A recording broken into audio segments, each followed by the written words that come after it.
الإنسان وعلمه البيان. أما بعد، فأعوذ بالله من الشيطان الرجيم. بسم الله الرحمن الرحيم. إنا أنزلناه قرآنا عربيا لعلكم تعقلون. وقال النبي صلى الله عليه وسلم: أحب العرب لثلاث: لأني عربي، والقرآن عربي، وكلام أهل الجنة عربي. رئيس الحفل المأمون وأساتذتي الأجلاء وإخوتي الأفاضل، السلام عليكم ورحمة الله وبركاته. إن مما يسرني هو أن أقوم اليوم أمام فضيلتكم متحدثا عن كلمة وجيزة حول موضوع أهمية اللغة العربية وضرورتها في محيطات المؤسسات الدينية. أيها الأحبة الكرام، إن المتأمل في تاريخ الأمم والسيادات وتعاقب الأمجاد والحضارات يلفي فيها ركنا ركينا وقطبا متينا من أقطابها، يعد من أهم ثوابتها وسبب عزها وقيامها.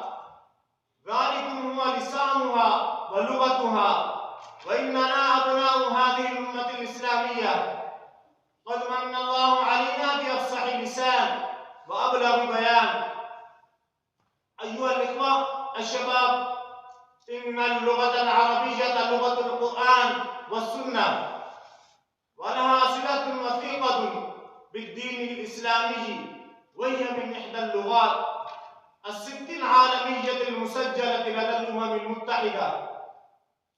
يا رجال الغد وعلماء المستقبل، إن اللغة العربية شعار الدين ووعاؤه، ومما يزيدها شرفا ومكانة أنها لغة خاتم الأنبياء والمرسلين محمد صلى الله عليه وسلم، فهي أغنى اللغات بالمفردات والمترادفات، لها عذوبة في اللفظ ونغم في النطق وجمال في الحديث.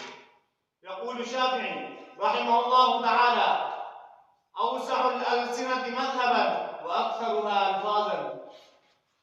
رجال الأمة الإسلامية، إنكم تعرفون جيدا إن لنا صلة وثيقة باللغة العربية، على رغم تواجدنا في المحيط العجمي، وهي أن الرضيع بعد الولادة أول ما يسمع هو الآذان بالعربية، وبعد الوفاة تصلى عليه الجنازة باللغة العربية، وحتى يسأل في القبر باللغة العربية، وحتى في الجنة لغته هي العربية.